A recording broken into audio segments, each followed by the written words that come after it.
আসসালামু আলাইকুম। আজকে আপনাদেরকে আমি সজনে ডাঁটা দিয়ে মুসুরি ডাল রান্না করে দেখাবো। এখন সজনের সিজন চলছে, প্রায় শেষের দিকেই বলতে পারেন। তো আপনারা আমার রেসিপিটা ফলো করে এবার সজনে ডাঁটা দিয়ে ডাল রান্না করে খেয়ে দেখবেন, অসাধারণ হয়। তো চলুন কথা না বাড়িয়ে রেসিপিটা দেখে নিই। প্রথমে আমি চুলায় এখানে আমি ডাল নিয়েছি 1 কাপের মতো, ভালো করে ধুয়ে নিয়েছি, পানি পাল্টে পাল্টে ধুয়ে। আর এখানে সজনে আমি এরকম সাইজ করে কেটে নিয়েছি সজনে ডাঁটাগুলিকে। এখন আমি চুলায় পরিমাণ মতো পানি দিয়ে গরম করে নিয়েছি। এখন ধুয়ে রাখা মুসুরি ডালগুলি গরম পানিতে দিয়ে দিব।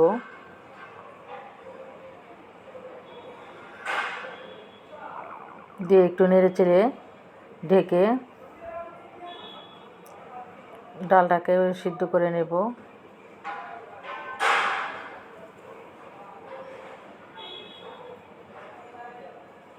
তার মধ্যে ডালে বলক চলে আসছে। এখন ঢাকনা খুলে আমি উপরে যে সাদা ফেনাগুলি আমি যতটুকু সম্ভব আমি ফেলে দিচ্ছি।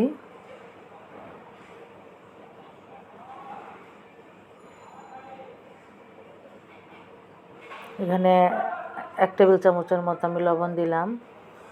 এখানে টমেটো দিয়ে দিলাম 1টি বড় সাইজের, আর রসুন কুচি দিয়ে দিলাম পরিমাণ মতো। পেঁয়াজ দিয়ে দিলাম 2টি বড় সাইজের।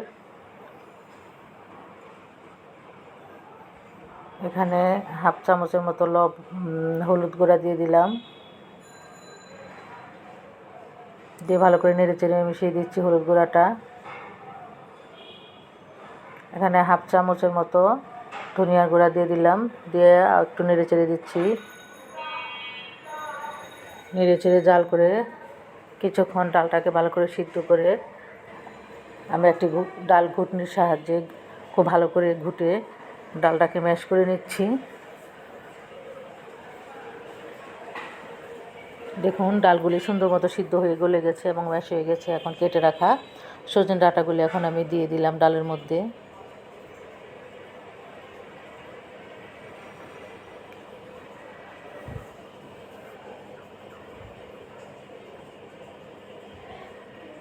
কাঁচামরিচ দিয়ে দিলাম 8-10টার মতো ফালি করে।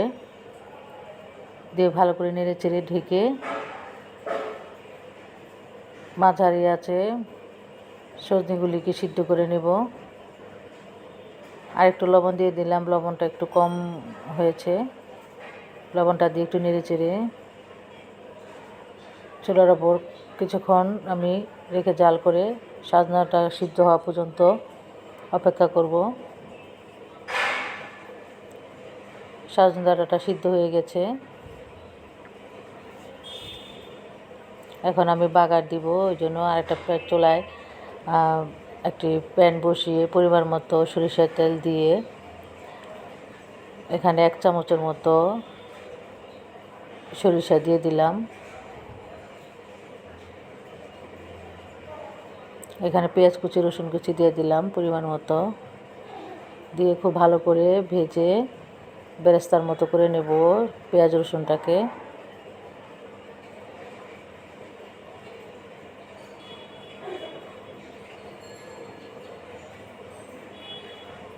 পেঁয়াজ রসুন ব্রাউন কালার হয়ে গেছে। এখন আমি সিদ্ধ করে রাখা ওই ডালটা অল্প একটু নিয়ে ফোড়নে দিয়ে দিব।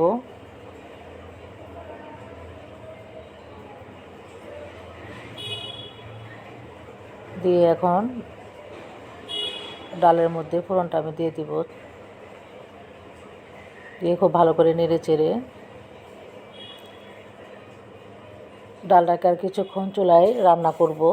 ফোড়ন দেওয়ার পরে যতটুকু সম্ভব আপনারা 10 মিনিটের মতো ডালটাকে জাল করে নেবেন। জাল করলে ডালের স্বাদটা বাড়ে ফোড়ন দেওয়ার পর।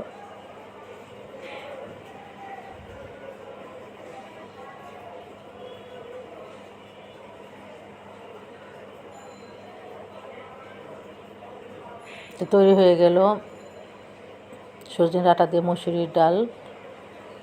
এখন আমি একটি মাটির পাত্রে আপনাকে পরিবেশন করে দেখাচ্ছি।